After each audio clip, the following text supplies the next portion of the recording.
Magandang gabi sa ating lahat. Ngayong gabi ang paksa natin ay patungkol sa Zephaniah o Yahweh Protects. So, ang aklat ni Zephaniah ay isang makapangyarihang propesiya na nagbubunyag ng dalawang mukha ng Diyos. So, ang kanyang kabanalang ngalan na maghahatol ng kasalanan at ang kanyang kabutihang loob na mag-iingat sa kanyang mga tumira. So Zephaniah ay nangaral sa panahon ni Haring Mesias noong 7th century, isang huling hininga ng reforma bago dumating ang malawakang paghatol ng Diyos sa Huda. So ang kanyang mensahe ay malinaw. Ang Day of the Lord ay hindi mito o bantang panitikan. Ito ay matinding katotohanan ng kabanalan ng Diyos na haharap sa kasamaan ng mundo. Ngunit hindi lang ito araw ng puot, ito rin ay araw ng paglilinis, paghahanda at pagpapanibago sa gitna ng paghuhukom. So ipinangako ni Yahweh na mayroong remnant, mga taong kanyang itatago, iingatan at lilinisin para sa kanyang sarili. So ang rurok ng aklat na ay nasa Zephaniah, kung saan ang Diyos mismo ay naririnig na umaawit sa kanyang bayan.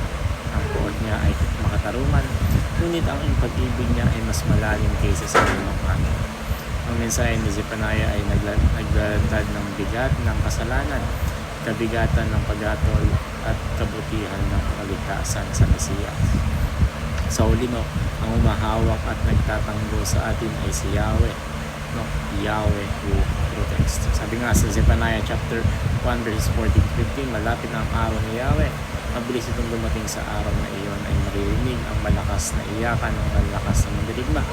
Araw iyon ng galit, araw ng kapigatian at hirap, araw ng kadiliman at kalungkutan, araw ng makapal na ulan. So, sinasabi lang dito sa katuruan natin na una, the day of the Lord shall come against the evil. So, ang paghatol ng Diyos ay tiyak, hindi niya palalampasin ang kasalanan, katiwalian o idolatria. Ang araw ng Panginoon ay babangga sa lahat ng kasamaan at walang sinuman na makakatakas ng katwiran. Pangalawa, the day of the Lord is judgment and salvation. Para sa masasama, ito ay araw ng puot. Para sa matuwid, ito ay araw ng pagligtas at pagpapanibago. Isang araw ngunit dalawang epekto, kapamakan sa tumatanggi, kaalikasan sa nalitiwala. At panghuli, the Lord hides and protects His people. So hindi tayo niligtas ng Diyos upang sa hirap, ngunit iniligtas niya tayo sa kanya po. Ang proteksyon niya ay hindi laging paalis ng bagyo, kundi pag-iingat sa gitna ng unos. Sa araw ng Panginoon, si Kristo ang ating kanlungan.